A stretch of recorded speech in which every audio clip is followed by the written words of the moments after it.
Praise the lord. దేవునికి మహిమ కలుగును గాక. ప్రతిరోజు క్రమం తప్పక వాగ్దానాన్ని వీక్షిస్తున్న ప్రతి ఒక్కరికి యేసయ్య నామంలో ప్రత్యేక వందనములు. సబ్స్క్రైబ్ చేసుకొని అనేక మందికి షేర్ చేసి దేవుని మాటల ద్వారా బలపరచండి. ఈ దినమునకై ఏర్పాటు చేయబడిన దేవుని వాగ్దానము యెషయా గ్రంథము 58వ అధ్యాయము 14వ వచనము.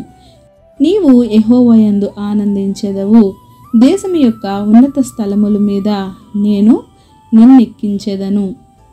Then shall thou delight thyself in the Lord, and I will cause thee to rule upon the high places of the earth. లోకంలోని వారంతా వారికున్న స్థితిగతులను బట్టి, హోదా పరపతులను బట్టి ఆనందించడి వారుగా ఉంటారు. కానీ యెహోవాయందు నీవు ఆనందించువాడవుగా ఉంటే ఆయన నిన్ను దేశం యొక్క ఉన్నత స్థలముల మీద ఎక్కించెదను అని సెలవిచ్చారు.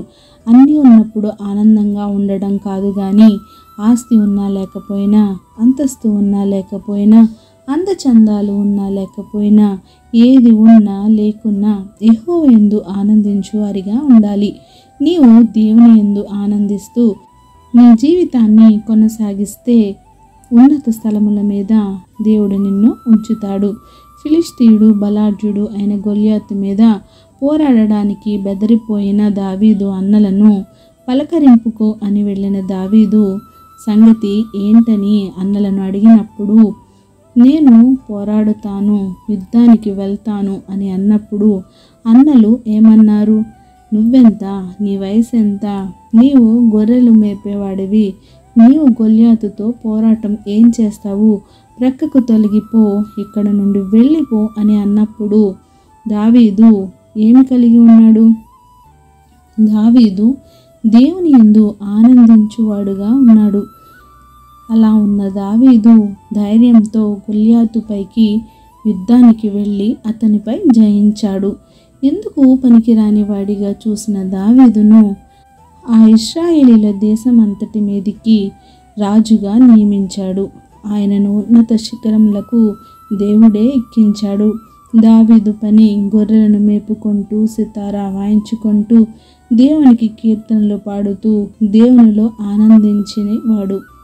అలాంటి దావీదును ఒకనాడు దేవుడు ఉన్నత స్థలాల మీదకు ఎక్కించాడు. నువ్వెంత? నీ బ్రతుకెంత? నీ వయసు ఎంత? గొర్రెలు మేపుకోవడం నీ పని, అది చెయ్యి అని చెప్పిన అన్నలే దావీదు యొక్క స్థుతిని చూచారు. మరి నీ దేవుడు నిన్ను, నీ స్థితిని మార్చలేడా? నీవు దేవుని యందు ఆనందించు వాడువుగా ఉందువుగాక. ఆమెన్. చిన్ని ప్రార్థన. సకల ఆశీర్వాదాలకు కారణభూతుడైన మా ప్రియ పరలోకపు తండ్రి, మీరిచ్చిన వాగ్దానమునకే వందనాలు దేవా. ఎవరైతే ఈ వాక్యాన్ని విన్నారో, విన్న వాక్య ప్రకారం వారి జీవితాన్ని సరిచేసుకొని మీ యందు దినదినము ఎదిగి వర్ధిల్లే భాగ్యము ప్రతి ఒక్కరికి దయచేయండి దేవా.